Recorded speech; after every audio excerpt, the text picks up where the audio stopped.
Еще одно последнее сказание, и летопись окончена моя. Исполнен долг, завещанный от Бога мне, грешному. Недаром многих лет свидетелем Господь меня поставил и книжному искусству вразумил. Это знаменитые слова летописца Пимена из Бориса Годунова Александра Сергеевича Пушкина. А сегодня мы будем говорить о главных героях нашей с вами саги, о летописцах еврейской средневековой истории, а именно о самих переписчиках еврейских книг. Я совсем не просто так называю их летописцами, ведь действительно именно еврейская история осталась у нас не в архитектуре, не в живописи, а только в письменном тексте, который они зафиксировали, они переписали и таким образом сохранили его для нас. Переписчики – главные герои моей жизни, с которыми я много мысленно разговариваю. Но что, собственно, мы можем узнать о них? Ведь они переписывали не свои сочинения, они не были авторами тех книг, о которых мы говорим. Они были ремесленниками, хорошо, художниками. Мы можем вообще-то узнать о них многое. А откуда? Вот это очень хороший вопрос. Когда переписчик, копиист завершал свою работу, он мог себе позволить написать от своего имени завершающий фрагмент текста. И именно в этом тексте рассказать о своей истории, поделиться чем-то сокровенным. Такие фрагменты текста в науке принято называть колофонами.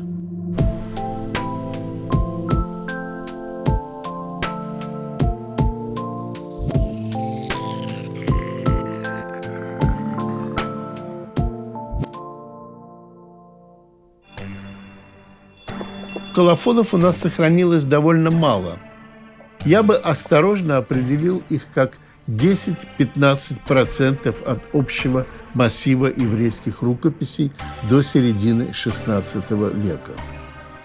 Нет и не было никакого обязательного канона, по которому должен быть написан колофон. Вот если бы меня попросили восстановить такой вот классический колофон, который я мечтал бы увидеть в конце средневековой рукописи, я бы представил его себе так. Он бы начинался с благодарения Богу по завершению работы. Он рассказал бы мне, как зовут писца, как звали его отца, а желательно и деда, где была совершена работа, когда он ее завершил. Я бы хотел, чтобы он упомянул имя заказчика, а также рассказал бы мне, что произошло в его личной жизни или в широком историческом контексте в тот период, пока он работал над этой рукописью. Вот, например, колофон рукописи, переписанный на Крите. И там переписчик просто кричит, он рассказывает, что в момент его работы он потерял и любимого сына, и любимого внука. Хашем, лемаан шмо, йомар лецаротай дай. Господь, во имя имени своего великого, скажи уже моим бедам, хватит. Как-то эта короткая строчка на самом деле очень меня волнует.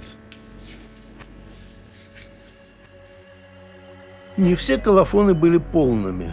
Бывали и такие, которые помещались в одну строчку. Если колофон начинался с эвлогии, то есть благословения, он мог и завершаться благодарностью Богу. Это могли быть развернутые цитаты из Библии, а могли быть короткие благодарственные фразы, иногда даже рифмованные. Вот, например, испанская библейская рукопись. Ее колофон – это вообще шедевр. «Нишлам техила леэль олам» – завершено, слава Господу мира. Это могли быть библейские цитаты, но зашифрованные в виде аббревиатур, то есть только по первым буквам цитируемого слова. Смотрите, здесь написано буквы Бейт, Нун, Ламет, Кав, Вав, Алеф, Нун, Самах. Барух нотен леяев коах, улеэйн оним, отсма ярбе. Благословен, который дает силу бессильному и приумножает мощь слабого. Это такой очень поверхностный, конечно, перевод, но тем не менее, смотрите, в этом коротком тексте какое емкое благодарности Господу поместил наш писец. Колофоны, как правило, писались на иврите, даже если сама книга была переписана на каком-нибудь другом еврейском языке. Но иногда открывались они именно на языке, уж точно понятным простому читателю. Арабский или еврейско-арабский язык. Вот, например, «Наджизат вальхамду лила» – «завершено и слава Богу». А после этого переписчик переходит уже на святой язык, на некую смесь иврита и арамейского языка, между которыми большого различия он не делал. Свое имя и отчество писец тоже, как правило, снабжал эпитетами. Свое имя уничижительным эпитетом. «Я малый», «я несчастный», «я забытый». Это я уже от себя добавил. Но, конечно, отца своего он будет упоминать с величательным эпитетом. Назовет его Гаоном, мудрецом. Вот интересно, что в нашей рукописи из Йемена писец тоже к себе относится достаточно, я бы сказал, даже уничижительно. И эпитеты себе он подобрал на арамейском языке. Я вам покажу этот колофон. Он вообще такой довольно смешно, я бы сказал, написанный, потому что нестандартно. Он как-то вбок его вписал. Видимо, сомневался до последнего момента, стоит ли вообще этой информацией делиться. Называет он себя Сафра Халаша Мискена, писец слабый, несчастный. Это естественное и нормальное понимание себя и своей роли в мире, в цивилизации, в книжной культуре. Указание на место, в котором писец завершил свою работу, тоже, как правило, требовало какого-нибудь величительного эпитета. Ну и то сказать, ведь это, скорее всего, был город, в котором находилась еврейская община. Такой город было принято обозначать аббревиатурой КОВ-КОВ – Кехилат Кодеш – святая община. С датой в еврейской средневековой рукописи тоже все совсем непросто. Основных обозначений дат было 4. От сотворения мира, от разрушения второго храма, от переезда пророка Мухаммеда из Мекки в Медину и от завоевания Александра Македонским Палестины. Посмотрите, ле Ерах Ав указан месяц, Ягафох ле Сасон, который должен превратиться в веселый месяц. Год указан числовым значением букв еврейского алфавита, а дальше указано, по какой системе считать. Проблемы наши в основном начинаются там, где писцы, особенно на Востоке это было принято, видимо, чтобы показать свою образованность, фиксировали завершение своей работы во всех известных им системах координат. Самым классическим примером является обозначение даты в знаменитом Ленинградском кодексе.